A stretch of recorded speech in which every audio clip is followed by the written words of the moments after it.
Hi, my name is Thomas. I'm in Miss Weaver's first period art class, and here's my artist statement.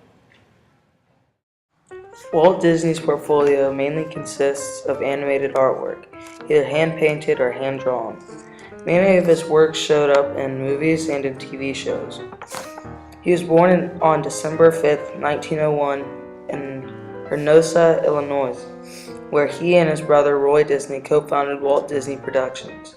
Throughout his lifetime, he won a total of 22 Academy Awards, and his most famous piece being Mickey Mouse. He was one of 5 brothers and sisters and attended McKinley High School in Chicago. Here, he took drawing and photography classes.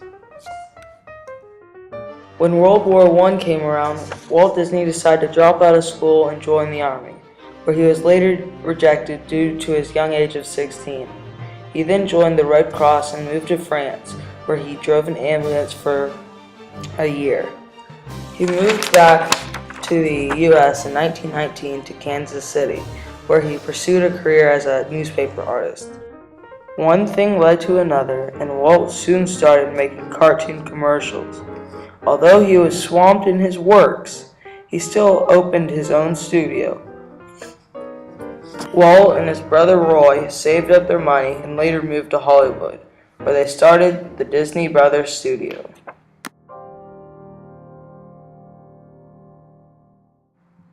African culture. And now our journey takes us halfway across the world to Africa. African art history has played a significant role in shaping the culture and history of the world. The origins of African art lie long before recorded history and are preserved in the obscurity of time. Rock art is centuries old. White shell beads fashioned for a necklace have also been recovered in caves.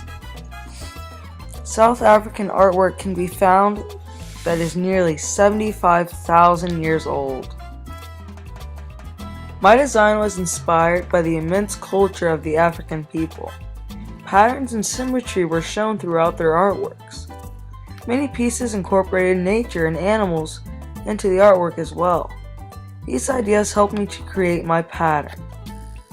Walt Disney's art style and African art style basically have no similarities, except for the use of animals. But still, these animals were not very alike. Disney was known for his animated figures, but the African culture drew animals more realistic. Because these two artists and cultures are very different, I think that gave my piece pop and gave it some real contrast. When working on our Layers of History art project, we used many different color schemes, like complementary when you have two colors that are opposites, and also monochromatic whenever you have one color with added white and black. And here's how my project turned out.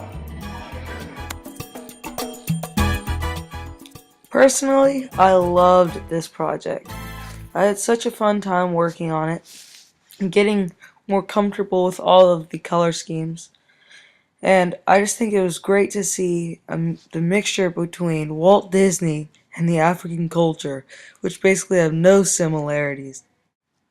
Although this was a great project, I was a little bummed that I accidentally did more work than I had to by creating a video earlier than it was due all over my Christmas break.